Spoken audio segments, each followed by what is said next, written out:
Taste the Daily. Tirupattur மாவட்டம் வாணியம்பாடியில் தண்டவாளத்தை கடக்க முயன்ற பெண் காவல் ஆய்வாளர் ரயிலில் அடிபட்டு உயிரிழந்த சம்பவம் சோகத்தை ஏற்படுத்தியுள்ளது.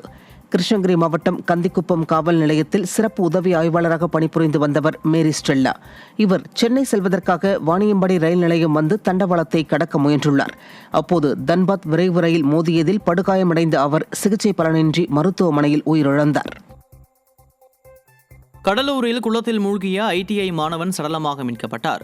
செம்மண்டலம் பகுதியில் உள்ள அரசு ஐடிஐயில் படிக்கும் 6 மாணவர்கள் நத்தப்பட்டு ஆஞ்சநேயர் கோயில் எதிரே உள்ள குளத்தில் குளித்துள்ளனர். அதில் கதிர் என்ற மாணவன் காலில் தாமரை கொடி சுற்றியதை தொடர்ந்து அவர் தண்ணீரில் மூழ்கினார்.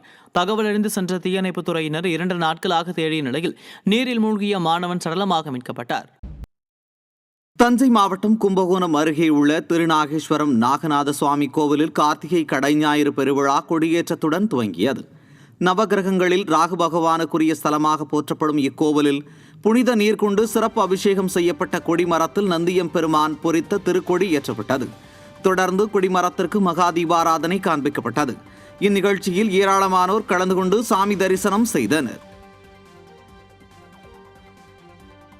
நாகை மாவட்டம் வேதாரண்யம் அடுத்த கோடியக்கரையிலிருந்து கடலில் மீன்பிடிக்க சென்ற மீனவர்கள் வலையில் அதிக அளவில் மீன்கள் கிடைத்ததால் மகிழ்ச்சியடைந்தனர். தற்போது மீன்பிடி சீசன் தொடங்கியுள்ள நிலையில் வலையில் வஞ்சிரம், காலா உள்ளிட்ட மீன்களும் நண்டும் அதிக அளவில் கிடைத்ததாக மீனவர்கள் தெரிவித்தனர்.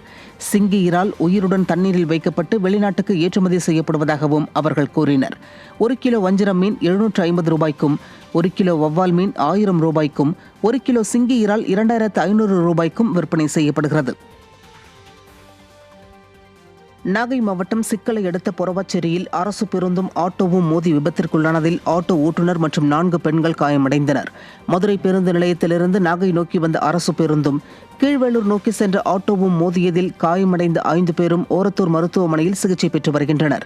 விபத்து தொடர்பாக கீழ்வேலூர் காவல்துறையினர் வழக்கு பதிவு செய்து விசாரணை நடத்தி வருகின்றனர். இந்த விபத்தால் நாகை திருவாரூர் சாலையில் சுமார் 2 மணி நேரம் போக்குவரத்து பாதிக்கப்பட்டது. கோவையில் வாகன கடனை வசூலிக்கச் சென்ற தனியார் நிதி நிறுவன ஊழியரை வளர்ப்பு நாயை விட்டு கடிக்க வைத்த சம்பவம் அரங்கேறியுள்ளது. மணிகண்டன் என்பவர் தனியார் நிதி நிறுவனத்தில் 6,50,000 ரூபாய் கடன் வாங்கி கார் வாங்கியிருக்கிறார். இதனையடுத்து கடனுக்கான தவணை தொகையை செலுத்தாததால் நிதி நிறுவன ஊழியர் ஜெகதீஷ் கடனை வசூலிக்க மணிகண்டன் வீட்டிற்கு சென்றுள்ளார்.